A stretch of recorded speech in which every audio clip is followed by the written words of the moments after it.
ഇതൊക്കെ കഴിയുമ്പോൾ എല്ലാം മറന്നു പോവും, വീണ്ടും ദുരന്തങ്ങളുണ്ടാവും, വീണ്ടും നമ്മൾ പോവും, വീണ്ടും നിങ്ങൾ മാധ്യമങ്ങൾ ഇതാവും, നമ്മളെല്ലാവരും ചെല്ലാറല്ല. ഇനി ദുരന്തങ്ങൾ ഉണ്ടാകാതെ നോക്കേണ്ടതിൻ്റെ ഉത്തരവാദിത്തം കൂടി ഗവൺമെൻറ്റിനും നമുക്കെല്ലാവർക്കും ഉണ്ട്. അതുകൊണ്ട് ഏറ്റവും ആധുനികമായ സങ്കേതങ്ങൾ ഉപയോഗിച്ചുകൊണ്ട് ഈ പ്രോൺ ഏരിയ മാപ്പിംഗ്, ലാൻഡ് സ്ലൈഡിന് സാധ്യതയുള്ള പ്രോൺ ഏരിയ മാപ്പിംഗ് നടത്തണം.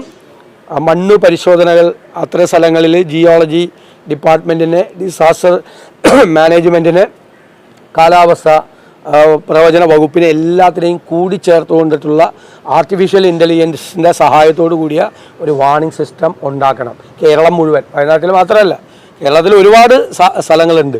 ഏത് സമയത്തും അതിതീവ്ര മഴ പെയ്യാം, മേഘവിസ്ഫോടനം ഉണ്ടാകാം, ചക്രവാത ചുഴി ഉണ്ടാകാം, സൈക്ലോൺ ഉണ്ടാകാം. ഇതൊക്കെ മുൻകൂട്ടി കണ്ടുകൊണ്ട് ഞങ്ങൾ കഴിഞ്ഞ നിയമസഭയിൽ കൂടി പറഞ്ഞതാണ്, ക്ലൈമറ്റ് ചേഞ്ച് എന്ന് പറയുന്നത് സർക്കാർ കാണാതെ പോകരുത്. ക്ലൈമറ്റ് ചേഞ്ചിനെ ആധാരമാക്കി വേണം ഇനിയുള്ള എല്ലാ പോളിസി നയരൂപീകരണം നടത്തുന്നതിന് വേണ്ടിയിട്ട്. അപ്പോൾ അതുകൊണ്ടാണ് ഞങ്ങൾ കേരളിനെ എതിർത്തത്. ഇപ്പോൾ മനസ്സിലായില്ല എന്തുകൊണ്ട് കേരളിനെ എതിർത്തു.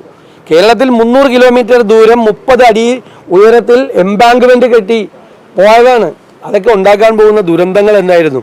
പാരിസ്ഥിതികമായ വിഷയങ്ങൾ, ക്ലൈമറ്റ് ചേഞ്ചിൻ്റെ, കാലാവസ്ഥാ വ്യതിയാനത്തിൻ്റെ അടിസ്ഥാനത്തിൽ ഗൗരവത്തോടുകൂടി നോക്കിക്കണ്ടു വേണം ഇനി പുതിയ നയങ്ങൾ രൂപീകരിക്കുക. ഇതാണ് ഞങ്ങളുടെ അഭിപ്രായം.